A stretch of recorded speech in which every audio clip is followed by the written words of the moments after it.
Kompleto ang araw basta kasama si Kanig. Ay mga kanitib, nandito tayo sa palengke ngayon, dito sa Pulomolok. So maghanap tayo nito ng mga manok na for sale sa kalsada. Daming street foods dito sa Pulomolok, no? Yan. So may nagbebenta kasi dito ng manok. Yan, puntahan natin. So andito pa siya. So ngayon, alas 3 na ng hapon. Yan, merong mga manok dito. Yan, may mga manok.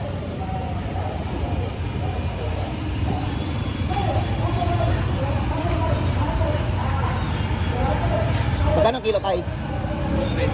230 ang kilo. Yan, 230. Dito lang po yan sa sentro ng Pulomolok.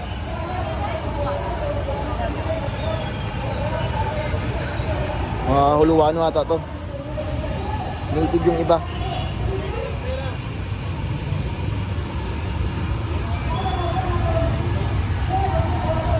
Yan, so dito sa palengke, 230 na po yung per kilo ng manok.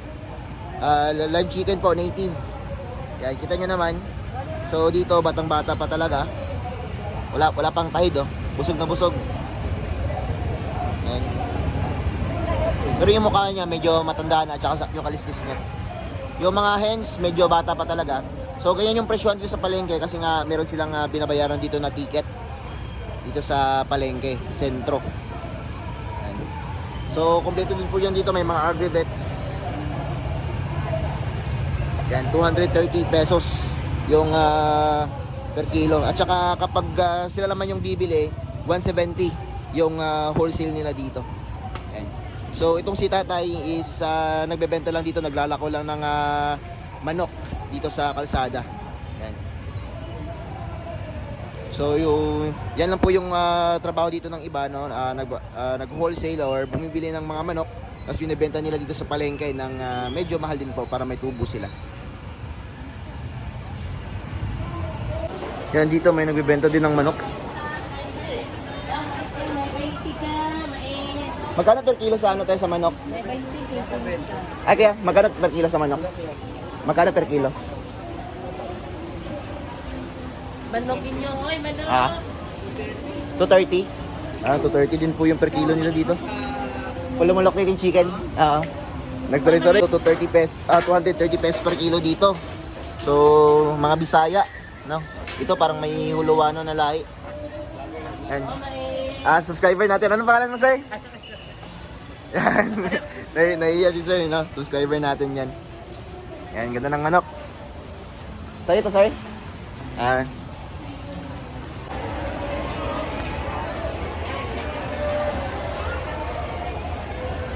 Dito ako bumibili ng feeds sa Doc G Agri-Vet Trading kasi medyo mura dito. Yan, dito ako bumibili ng duck layer. Sa ngayon ito yung pinakamura na feeds dito. Yan, sa mga malalapit lang dito, yan sa Doc G Agri-Vet Trading. Ito Azon Black 2. Yan. Daming stocks dito. May stocks pa doon sa likod. So dito tayo umpisa sa sa crack corn grits. Napakamahal na, nasa 30 pesos. Parang yung price lang dati ng Integra.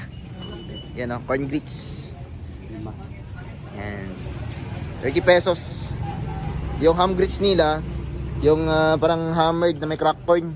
Yan. 26 pesos, mas mura. Yan, depende din po kasi yan sa sa nadi-deliver sa kanila dito. Hammered premium. Yan, 26. Dati yung hammered medyo mura-mura, nasa 24 lang ata, 26. Ngayon nagmahal na naman. Yan, so ito po yung talaga, yung standard price sa mga agri-vets. Di ko lang yung alam sa iba, baka mas mahal pa. Yan. Sa mga nagbababoy diyan, medyo mahal na po talaga yung yung pagkain ng baboy.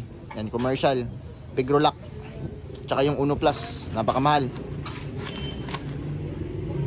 Uno Plus nasa 60 plus. 60. Yan, 1,495, 25 kilos lang ata yan. Yan, 7 kinds. Corn grits 31. Ito pang broiler. Yan, CBC. No, bimig din po to. 35 pesos. Yung ano niya, yung size niya parang crumbles or small pellets. Sa mga baboy, gestating, lactating sa panggatas. 26. Mura tong premium, oh. Genovo. Yan. May bigas din po dito. Isa mga kuneho, mahal na po talaga. 41 na. Dati 30 plus lang to, ngayon 41 na. Yan, Gallimax. IC Plus. Yung IC Plus talaga, ganun pa rin, mura pa rin siya. Pero di na katulad dati na sobrang mura. Yan. So, pang sisiw, 37.50. Yan, 37.50. Ito, Pilmico, Gallimax. Yan. Mas mura to kumpara sa Bimeg. Pero marami nagsasabi na mas maganda na yung mga ingredients nitong Pilmico. Yan. Ito, pang broiler. Yan, ito ma-exclusive lang to. Halos dito lang talaga nabibili sa Agrivet na to. Ito sa Doc G Agrivet. Yan, Startex 35, Broiler Boostex 37.50. So dito na lang tayo, no. Yan, Pilmico. Basic Broiler Boostex. Ito yung ano talaga pinakamaganda. Yan. So dati ito yung ginagamit ko. Yan, lalo na kapag sa mga 2 weeks and a half. 2 weeks pataas yan, 37.50. Yan, Integra, sobrang mahal. 41 yung Integra. Nakaraan 40 lang to, ngayon 41 na. Integra 4, 38. Integra 3, 36, sobrang mahal. Integra 25, 37.50. Yung parang price lang ng ano ng IC1 or yung ating Pilmico. Basic Broiler Chick Boostex. GMP, yan, medyo mura din. Yan, may pangkwel dito, Layex. Poultry Express, chicken Layex. Yan, chicken layer. Yan, Pilmico, ito yung ginagamit ko dati, 36.50. Yan. Mura, GMP 1, 36.50 lang. Yan. Sa mga gusto magtipid, ito, quality din po itong GMP na feeds. Yo, ginawa talaga para sa manok panabong GMP. Yan, 36.50. 1770 lang yung ano, yung per sako 50 kilos. Yan. Ito yung ginagamit natin dati, oh. Precon, 26 pesos lang. Yan, maganda din po to. Yan, pang maintenance, pang condition. Yan, ah. Bili ni ate. Ito, poultry mix, medyo mas mura.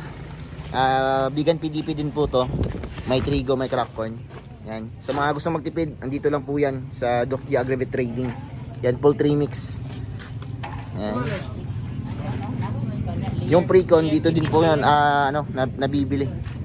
Yan, Precon, 26. Napakaganda. So, dito din po ako bumibili ng soya meal. Yung soya meal dito nasa 47 ata, 48 yung per kilo.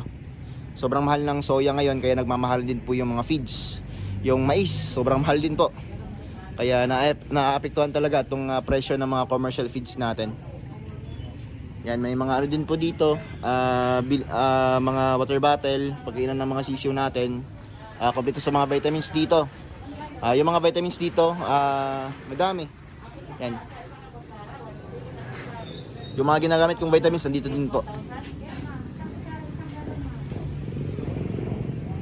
So, ba-advise ko sa mga gustong magtipid, doon kayo sa GMP. Mas mura yung GMP at itong Pilmico. Yan. Mas mura lang ng 1 peso itong GMP, no? Kumpara dito sa Pilmico. Mga branded naman yan sila, maganda din po yung mga performance, no? Parang gusto ko yung GMP sa susunod, Gusto ko yung GMP para sa mga 1 week old natin. Siguro mag-switch ako doon sa mga day old natin. Siguro GMP ako. Yan. So kapag wala naman yun, ito, Pilmico, Gallimax. Yan. Yung Integra sobrang mahal na. 41 pesos per kilo. Sobrang layo ng diferensya kapag per sako yung binili natin or 50 kilos. Yan, sa loob ng isang buwan, malaki talaga yung diferensya, no? So mas makakasip kayo kapag doon kayo sa GMP. Integra 4,000, napakamahal. 38. Yan. Yung IC1, ano naman, IC2. IC2 lang yung available dito. Naubusan siguro sila ng IC1. 3750. Mas mura pa rin yung ano, yung Filmico talaga tsaka GMP. Yan. Yung iba IC Plus yung ginagamit nila. Yan, IC1 Plus. Siguro 1 peso lang yung diferensya dito sa IC2. Yan. Maganda naman. Gumagamit din ba ako nito dati? Yan. Meron nagsabi sa akin, pare-pareho lang naman yan ng ano, ng ingredients. Yung ano na talaga diyan, yung diferensya nila is yung brand nila. No, yung maker. Kasi kapag medyo sikat talaga yung brand, mahal din po yung presyo. Pero kapag medyo ano naman, medyo hindi masyadong kilala, ay mababa din po yung presyo. So yung GMP no, mura siya. So meron din po silang ano dito, Thunderbird Baby Stag Booster.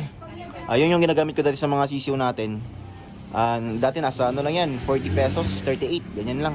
Ayun, nasa 50 pesos na po. Yan. Maganda naman yan, kaso nga lang sobrang mahal. No? 1 kilo ata yan, yung isang ganyan. Yan, para sa mga panabong or sa mga gustong hindi mamatay yung mga sisiw nila talaga, mas maganda yung Thunderbird Baby Stag Booster. Yan, may pang condition din po dito. Yan, 48, yung Thunder Stag Developer. Power Feeds, 45. Siyempre, bumili na rin tayo ng Duck Layex or Duck Layer. Yan, search nyo na lang kung anong brand to. Basta napakaganda ng Duck Layer. Yung bili ko nito is nasa 1.7 plus yung isang sako.